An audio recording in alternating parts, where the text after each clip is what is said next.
हैं, बैल गाय बनेंगे वहां माता पिता। अब भक्ति नहीं मिलेगी फिर वहां पर। वो पिताजी भी कि तक गधा बनेगा और आप भी गेल वहीं पर गधे बने पाओगे। वो उसकी गर्दन पकड़ेगा और वो उसकी गर्दन पकड़ेगा, फिर कोई से के सूत में नहीं आवेगी। अब इस ज्ञान को बालकों के उस पुराने आधार से नहीं तोड़ना है, परमात्मा के ज्ञान के अनुसार फूक फूक के कदम रखना है। यदि आप जिन यहाँ से चलना है और यही रहना है तो फिर आप कुछ भी करते रहो। आपको और अन्य साधना जहां आप और कर रहे थे वो तो एक अन्य की नहीं थी। यहाँ आपको भक्ति का ढेर हो रहा, आपकी सुमन का, आपकी कमाई का, आपका दान का, क्योंकि ये शास्त्र अनुकूल साधना है।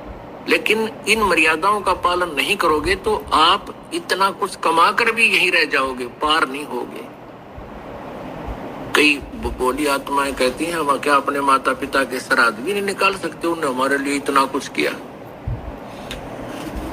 उनके लिए आप इतना कर सकते हो, अपनी दुआ ना समाप्त करके, आपके माता पिता बीमार हैं, अस्वस्थ हैं, उनको दुआ ना करके केवल उनके लिए कोई ऐसा धार्मिक अनुष्ठान उनके निमित्त आप करा सकते हो या अखंड पाठ करवा सकते हो।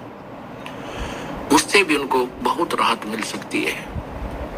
लेकिन अपनी दुआएं नहीं किसी को देनी चाहिए, बद दुआ भी नहीं देनी चाहिए, वो भी हमारे ऊपर भार बनता है, हमारी कमाई नष्ट होती है। और शुभ कामनाएं भी नहीं देनी चाहिए, वो भी हमारे ऊपर भार, हमारी कमाई नष्ट होती है। हाँ, उनको ज्ञान दे। आपके निकटतम जैसे भाई है, अपनी बहन के निमित्त, माता के निमित्त और अपनी पत्नी के निमित्त, बच्चों के निमित्त जो नहीं मार्ग पर लग पा रहे उनके निमित्त को पाठ करा सकते हो। उससे उनको शुभ संस्कार मिलेंगे, पुण्य मिलेगा और उनसे धीरे धीरे हो सकता है उनका माइंड भी परिवर्तित हो जाए और वो भी फिर मार्ग पर लग सकते हैं। नहीं तो उनको उसका सहारा अवश्य मिलेगा। तो इसका ये विकल्प है। परमात्मा कहते हैं जा दिन सतगुरु भेटियो वो दिन लेखे जान, बाकी समय गंवा दिया बिना गुरु के नाम।